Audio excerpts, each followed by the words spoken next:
దిగువలో ఒక పెద్ద అడవి ఉంది. స్వచ్ఛమైన మనసెరిగిన ఆదివాసీల బలగంతో పచ్చదనం నిండిన గంధపు నేలది. ఉన్నట్టుండి ఆ అడవిలో నిప్పుల వర్షం కురిసింది. పెద్ద అడవి మాడి మసైపోయింది. జీవ కళలేని మనుషులున్న శ్మశానంలాగా.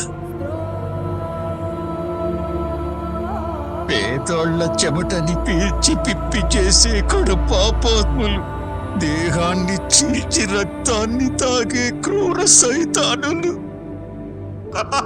ఊపిరి కూడా పేనాన్ని పిండేసే దౌర్భాగ్య బతుకులు స్వాభిమానాన్ని శవంలా మోసుకుంటూ శ్మశానానికి పంపారు.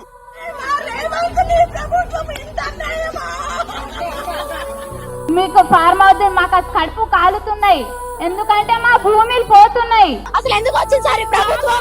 ఈ మంగళంతో వచ్చిన రేవంత్ రెడ్డి అసలు ఎందుకు వచ్చి ఆయన వచ్చి నుంచి మాకు ఇబ్బందులు. మనకి ఎంత ఖరాబ్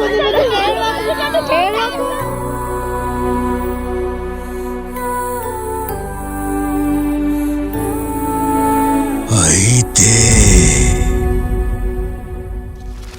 సూత్రధారుని సూత్రాన్ని చెరిపి అహంకారంతో నిండిన రాక్షసుల్ని అంతం చెయ్యడానికొచ్చిన దొరని దీనులకి నమ్మకం కలిగించేలా తీసుకొచ్చింది ఒక మహాతల్లి. కాల్చే మంటల్ని ఆర్పే వర్షంలా, మృత్యువు ఇంట్లో కూర్చున్న మృత్యుంజయుడిలా, అన్యాయాన్ని ఎదిరించే ఉద్యమంలా, దశకంఠుని ఎదిరించిన రాముడిలా. అమలయ్యే దాకా వదిలిపెట్టాం. ప్రజల తరపున అడుగుతూనే ఉంటాం.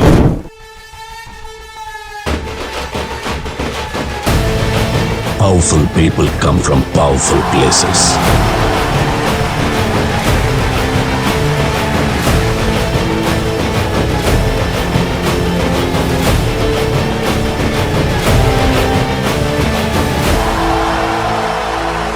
ఒకటే చెప్తా ఉన్నా, ఎక్కువ టైం లేదు. 2-2.5 ఏళ్లలో మళ్ళా మేమే వస్తున్నాం.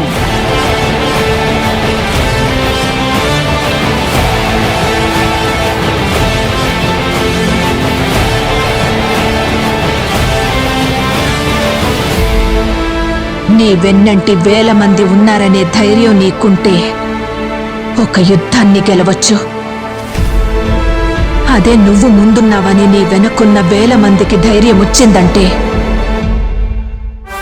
ప్రపంచాన్ని గెలవచ్చు.